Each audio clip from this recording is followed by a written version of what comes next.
The day is here. NBA Draft Day, first chance for the Jazz to alter their roster. What will they do? How will it happen?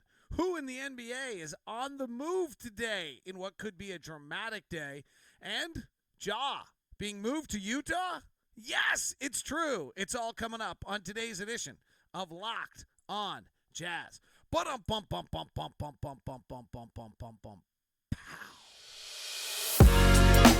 You are Locked On Jazz, your daily podcast on the Utah Jazz. Part of the Locked On Podcast Network, your team every day. Hi, I'm David Locke, radio voice of the Utah Jazz, Jazz NBA insider. This is Locked On Jazz, your daily podcast on the Utah Jazz, giving you insight, expertise, geeky numbers, and hopefully making it way better to be a Jazz fan each and every day. Thank you very much for making Locked On Jazz your first listen. We are free and available on all podcast platforms, available on YouTube as well, and so glad to have you aboard today. Big day, NBA Draft night is here. Few things for you. Locked On, we gave you the ultimate mock draft. If you haven't grabbed all of it, do so you're up to date. Follow Locked On Network, Locked On Podcasts on Twitter, and we'll give you the latest reactions from our NBA big board experts as well as our local experts after each pick and available for you. They'll also be posted all on the Twitter feed or the YouTube feed of every team. So follow Locked On Podcasts on Twitter. You'll get all the latest reports and breakdowns from the local experts as well as our Locked On NBA big board, like only can be done in Locked On. Here's the craziest thing as we sit here getting ready for draft day. It's finally here. A chance by which the Utah Jazz can really forever alter their franchise. The discussion since the Jazz got knocked out in the playoffs by the Dallas Mavericks in the first round, coupled with last year's Clipper loss, is what are they going to do? Are they trading Rudy? Are they trading Donovan? Are they totally, completely stuck to Donovan? Do they try to do something with Mike and Bojan and Jordan and Royce to bring in new players around them? How do they get younger? How do they get longer? How do they get more athletic? There's really two chances for the Jazz to do this. One is draft night, and two is free agency. And the first one is upon us. Like, it's no more a question of speculation, wonderment, concern, fear, excitement, whatever your emotion might be toward it. The day is here. It's crazy. And the Jazz, from all reports around the league, are incredibly active right now. Now, they're incredibly active without a lot of things at their disposal. But the word is that they are talking in every way they can, that they are desperately trying to get draft picks. They're desperately trying to get some young players into the pipeline of this franchise to get them moving forward. The rumors have been everywhere. Bojan possibly to Portland for the 7th pick. It seems like an unbelievable pull by the Jazz if they can get that for Bojan. On the other end, it seems like an unbelievable pull by Portland to get Bojan. And now that Portland has Jerami Grant, which we'll talk about here in a second, maybe that's enough. Dame Lillard, Anthony Simons, Jerami Grant, Bojan Bogdanovic, Yusuf Nurkic. Oh, is Portland suddenly a playoff team again? Because that's what they're trying to build right now for Dame if they do that. Are they a playoff team if they go grab the 7th pick? Probably not. Or at least the 7th pick isn't going to help them any today, making them that team. That would be an incredible pull for the Utah Jazz. If it's in the rumored deal, that would be Bojan Bogdanovic for the 7th pick and Eric Bledsoe, the Jazz cover. But the Jazz would have to get a top 10 pick, so hard to do in this league. You have to be terrible to be able to start grabbing for it. But it'd be a tremendous loss because Bojan Bogdanovic is crazy good. And then does that suddenly domino into another move? Can the Jazz or will the Jazz move Mike Conley? His regular season was outstanding. His postseason, not very good. Looks very small. And I think the Jazz know that they have to get, you watch the NBA playoffs, like you've got to get longer. You got to get longer, and you got to be able to drive. And Mike is small and not much of a driver anymore. And so is that something the Jazz are going to move? Can they move Mike Conley for draft picks? The Jazz don't have a draft pick. Can they buy into the draft? And then the obvious huge monster question is, will they trade either of the two star players? There are only two players in the entire NBA that are in the top 20 in the NBA that are available. And they both happen to be on our roster. Donovan Mitchell and Rudy Gobert. If you believe the rumors and you believe that the Jazz are at a point where they have to make some sort of a move with this roster after back-to-back playoff disappointments and maybe back-to-back-to-back playoff disappointments, then Rudy Gobert, who's oft-rumored, and Donovan Mitchell, who's been sparse to no rumors, are the only two players who are top 20 players in the NBA that might be available. I mean, the first question really is, do the Jazz feel they have to move one of those two players? I don't think there's any question in Jazz land that they feel as though they have to do something to this roster. You've got the voice is going to be different. Quinn Snyder is out. There's going to be a new voice. But is there going to be an entirely new roster? It seems impossible to me at this point that the Jazz open the year with Mike Conley, Donovan Mitchell, Royce O'Neal, Bojan Bogdanovic, and Rudy Gobert. I can't possibly see that as the starting five.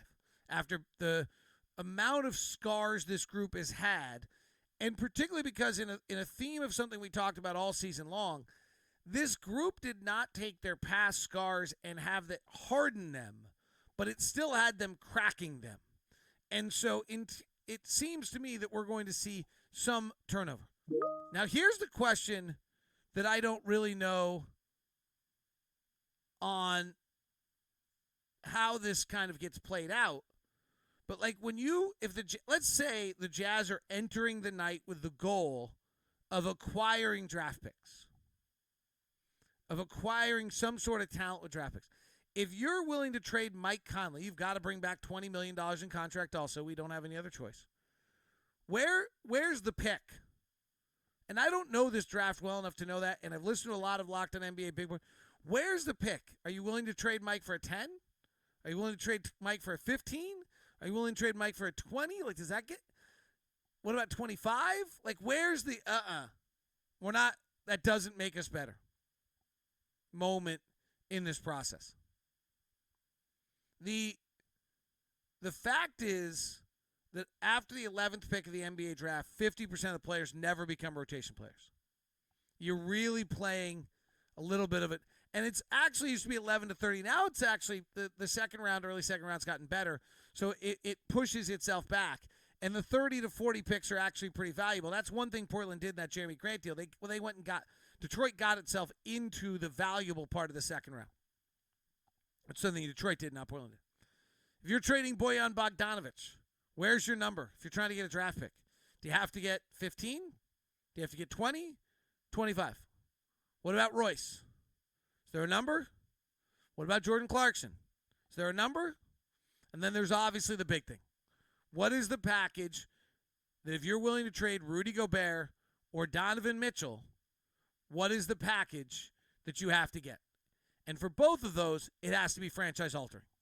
It's going to be franchise altering in a lot of ways, win-wise, in not as good a way if you move either of those two guys. So it has to be the pieces to the future come back in that puzzle for the Jazz, for Donovan Mitchell or Rudy Gobert. The craziest thing is the day is here. The day is here in this draft where these things start to happen. This is the first opportunity. The second is free agency and then trades in the midst of free agency. But the key part of trades is often draft picks. And if the Jazz are trying to get picks, here's their opportunity. The day is here today to get it done. Who is going to be on the move and what went down with the Portland-Detroit Jerami Grant deal, and what should we learn about that in regards to that deal? Because Jerami Grant's been often talked about. We all knew he was going to Portland. He ended up in Portland. And what do we learn from that deal? Plus, what names and who is it that's going to be on the move in this trade deadline in this draft night, and then we'll talk about the draft itself coming up and some of the big stories floating around that as well. Again, follow Locked On Network on Twitter, and you'll get the latest of all the things taking place. Locked On Sports is the Twitter. It's on at Locked On Network. Locked On Sports is the Twitter.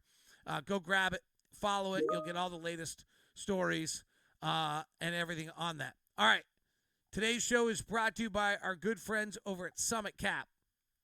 This is a group that invested in Locked On. Really, really easy to deal with. Jeff sat us down the very, very first time. Matt and David were there together with us over at Summit Capital. They're looking for people who are working in a company.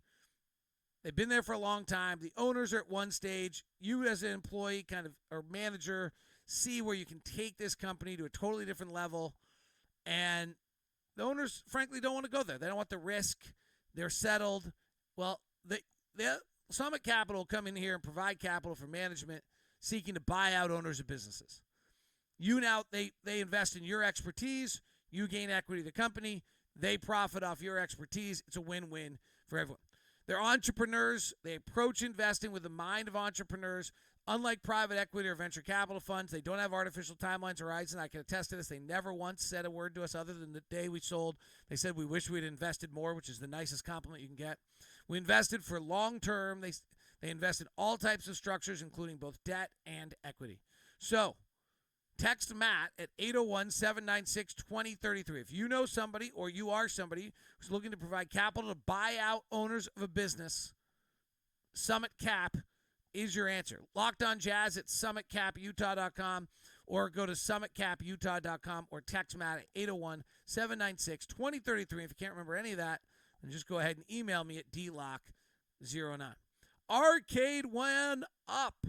Boom! Shakalaka! The 80s are back, except for the fact that they're better than ever. NBA Jam is back. Arcade One is the leader at home retro arcade games, not only bringing the best games ever back, but making it bigger and better than ever, because this is the Shaq edition of NBA Jam. People are obsessed with NBA Jam, right? Flying in through the air, all of the crazy parts that are NBA Jam, jumping clear across the court, setting the ball on fire, no fouls, no free throws, and no quarters required. Compete with friends and family with the all-new leaderboards, making you more connected than ever. Pre-order from Arcade One Up. That's arcade1up.com. Estimated early September shipment date. Arcade One is a place for fun. They even have Mortal Kombat, and they have Golden Tee. Oh, the classic Golden Tee. They're giving away an NBA Jam Shaq edition to a Locked On listener. Enter for a chance to win a game console for your man cave at arcade1up.com/lockedon. That's arcade1up.com/lockedon. You've got till July 8th to enter to win NBA Jam Shaq edition console. Who is going to be on the move? Well, we just talked about the two biggest names. One of the names we would have said was Jerami Grant. So that deal's gone down, and it's pretty interesting. Detroit, who at the trade deadline a year ago, the word was it was going to take 2 first-round draft picks to be able to get Jerami Grant.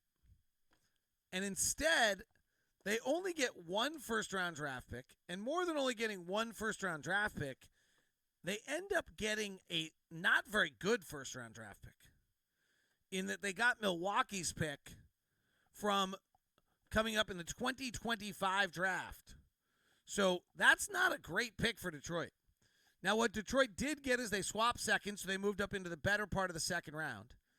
And they used the trade exception that Portland had left over from the C.J. McCollum deal to be able to make it so that they didn't take any more cap space. Now Detroit gets super interesting because Detroit's about to add another major piece to their puzzle this year with an early draft pick to go along with Cade Cunningham, and then they've got monster cap space.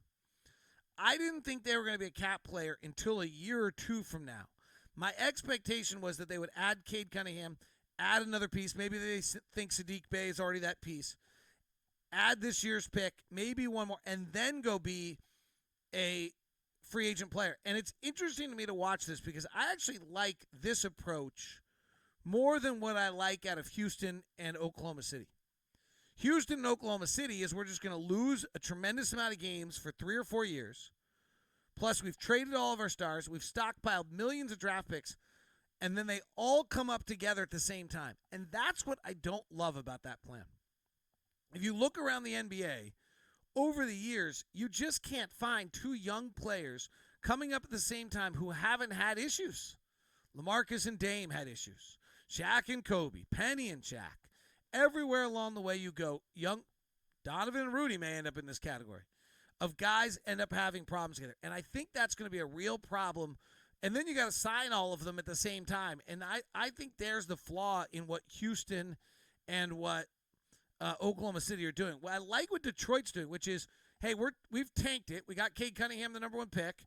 We got Sadiq Bey. They're going to get somebody this year. They haven't had great luck, but they'll have 3 top 10 picks or so. Maybe it's 1 more year.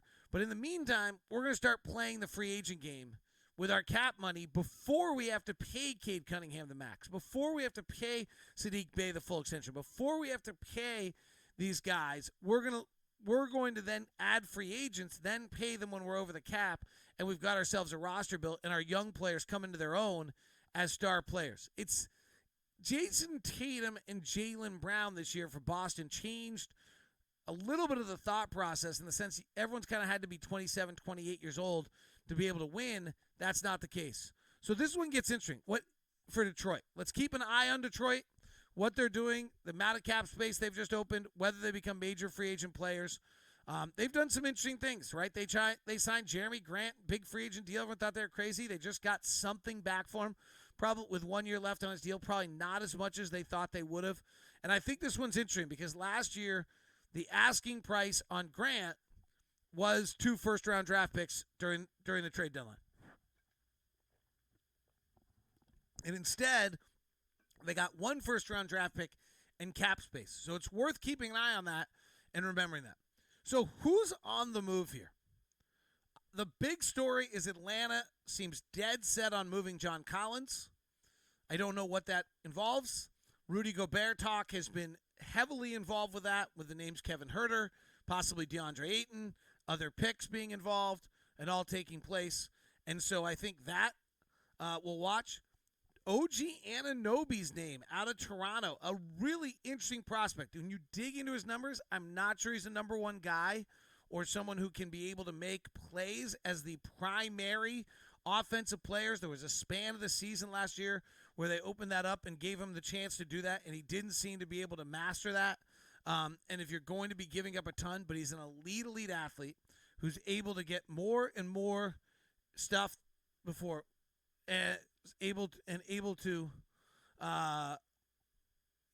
he's developed and grown as a player more than he has before. So he'd be an interesting play. The thing on OG Anunoby is his mid-range shooting is not good. It's off the bounce shooting, and that precludes me from believing that he's ready to be a number 1 option. But he's an elite defensive player. He makes you athletic the minute he's on your roster. He's got an NFL body. His brother played in the NFL and the NBA. I mean, he's truly an elite level player at that point. Will DeAndre Ayton be on the move by Phoenix? They don't want to sign him. Will there be some sort of deal on that? And then Harrison Barnes' name in Sacramento, someone we've always wanted the whole time. Is there a way for us to do that? Or other names, Bojan Bogdanovic possibly going to be moved. The other possibility in the obviously from the Jazz is anyone on the Jazz roster, and the Jazz are probably the most intriguing team in all of this, in all of the moves that could happen in free agency. Kyrie Irving, Russell Westbrook being talked about a great deal. I don't think that impacts the Jazz. And the wild card that comes into this starting on the first is Bradley Beal. And does Washington know Bradley Beal's approach and what Bradley Beal's going to do in free agency and how that impacts things? Kyle Kuzma is a player in Washington that I'd be very interested in. Is Washington suddenly, if you know Bradley Beal wants out, are you suddenly just dismantling the whole thing as fast as you can to rebuild it and start your tank? Contavious Caldwell-Pope is an interesting player on that roster. or are you trying to rebuild around these guys to see what you have? Fascinating night ahead. Here's the most interesting thing talking to people. The feeling is that free agency is not the way roster move is happening anymore. This is becoming the spot where teams are changing their roster. These drafts, these trades, some of them won't go through till July 4th when the moratorium is over. But there's a feeling that where free agency really used to be the time in which everyone alters their roster, that it is now tonight. It is the NBA draft night, and that not only are the Jazz active, but that everyone's active. Everyone's settled after 3 years of COVID impact, and everyone is ready to make massive moves and alter rosters, and that this could be an incredibly wild night in the NBA. Follow Locked On Sports on Twitter, at Locked On Network, for all of our latest breakdowns, our reports from our NBA Big Board insiders to our local insiders. We'll be publishing quick reports as we did today on the Jerami Grant trade. Get the local experts' insight on it, unequaled by anybody else throughout the day. All right, we'll talk about the draft, the top of it, some of the thoughts on what we're seeing, some of the players that are involved, what things might happen there as well, and can the Jazz get into the draft as we continue on Locked On Jazz.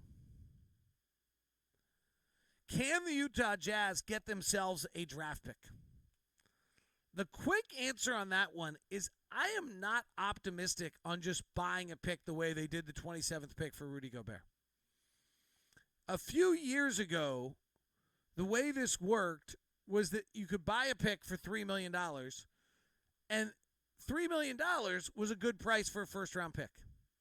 What's happened in recent years, because the salary cap's gone up, because having a young player, because the players are actually hitting at a little bit higher rate than they once did, is that a draft pick is worth way more than $3 million. So you will probably not see anybody sell a draft pick the way the Jazz did the 27th pick to get Rudy Gobert from Denver. That day seems to be over. It's really over, as I said, for a few different reasons. One of which, nobody's cash-strapped the way the Phoenix Suns were a few years ago, where they did this all the time. All the owners are making a ton of money right now in the league. And then secondarily, I don't think is what I just said, is that the pick is just valued so much more. Second-round draft picks were getting traded for $2 million at a time a year ago. So can the Jazz buy into a second-round pick? If the Jazz do buy into the second round, the thing to look at around a second-round pick is something I've alluded to a few times in the show today. Where in the second round? That 39-30 is so much more valuable than 45 to 60. We've seen it, frankly. Jared Butler's got a chance. Mia Oni, Jarrell Brantley, Justin Wright-Foreman, late second-round picks, they just don't hit very often. And if we go back and look through some of the past drafts, we can see this. But there's a huge and massive difference in these drafts over the last few years if you look at where those picks are being taken. So if you scan through, Kenyon Martin Jr., who was the 52nd pick and has gone to a terrible Houston team, is the only player post 45 or 47 in that draft to play over 1,000 minutes. CJ Ellenby, Jordan Nwora have gotten 1,000 minutes. Trey Jones at pick 41. Suddenly you've now got over 1,000 minutes. Saban Lee at pick 38. You've got 1,000 minutes. Theo Maledon, Xavier Tillman. And those guys are hitting kind of the same 50% rate. But you're not seeing, if you look back, and we do this over the last few drafts, we got to get a second-round pick. Really? Because if you look through it, in the 2020 NBA draft, Kenyon Martin Jr. has played a lot of minutes. He's 14th in minutes. He's also played for Houston, who's terrible. Otherwise, you have to go down the 27th pick of the draft in trade, or the 41st pick of the draft in Trey Jones, who's played the 28th most amount of minutes. So that's a great pick. But it's just, you're not getting guys that are breaking through very often. If we do the same thing in the 2019 draft recently, the same thing comes up. You just don't get guys that are breaking through into major rotation players. Terrence Mann is the exception. He was the 48th pick of the draft. He's 16th in minutes played. Eric Paschall was the 41st pick. He's 21st. And Talen Horton-Tucker at 46 is 38th. But really, that's it. So there's one or two, maybe three players at best after 40th in a draft that are going to be able. So 3 of the next 20 picks are guys that are going to become rotation players. So, we got to buy a second-round pick. We got, I'm not so sold on that. You want, if you can take a shot in the first round, but as I'm telling you, those are almost impossible to get without moving some sort of major player at this point. The top of the draft, if you listen to Locked On NBA Big Board, they've done a great job. Jabari Smith, Chet Holmgren, Paolo Banchero, Jaden Ivey seem to be 4 of the best players in the draft. Keegan Murphy peaks out on our numbers. That seems to be number 5. And then there's some mystery players involved in this and who's going to go. But it seems to fall off pretty hard in this draft after 6. And time will tell whether there's mystery players. But you run the numbers on it, there don't seem to be. You talk to people, there don't seem to be mystery players in this draft. It's not. I'll be stunned if we have a Klay Thompson, Kawhi Leonard, whatever middle of the draft that we've had in years past. This one feels top-heavy and then really, really shallow and not with a lot of depth. So, again, buying into picks seems unlikely. The only scenario is if there's teams with massive cap problems who want to get out from having picks and would rather take $3 million. But, frankly, that's probably us. Like, we're the luxury tax team that would seemingly not want to take a pick right now, and we're the ones who are suddenly desperate for draft pick. So we're playing both sides of the ledger, and it's not entirely clear if there's anyone else out there. I don't think Brooklyn cares about the money. I don't think the Warriors care about the money. I don't think the Clippers care about the money. So I don't think you're getting any of those 3 teams. They're massively into the tax, saying we don't want our pick. We'll take $3 million instead. Going to be a wild night. We'll see what happens with it. Do the Jazz reform their roster? Do we get the earth-shattering move? And if we don't, then you move into July 1st wondering, when do we alter our roster and how do we possibly alter our roster? And then teams start floating around us like vultures, feeling like the same way we do about our roster, that we're desperate and have to make some sort of change. Should be fascinating. We'll stay with it. If the Jazz do something, I'll go live here on Locked On Jazz on YouTube and for you on the podcast. Have that up for you as fast as possible. Crazy night. Look forward to following along with you. Have a good one. Talk to you soon.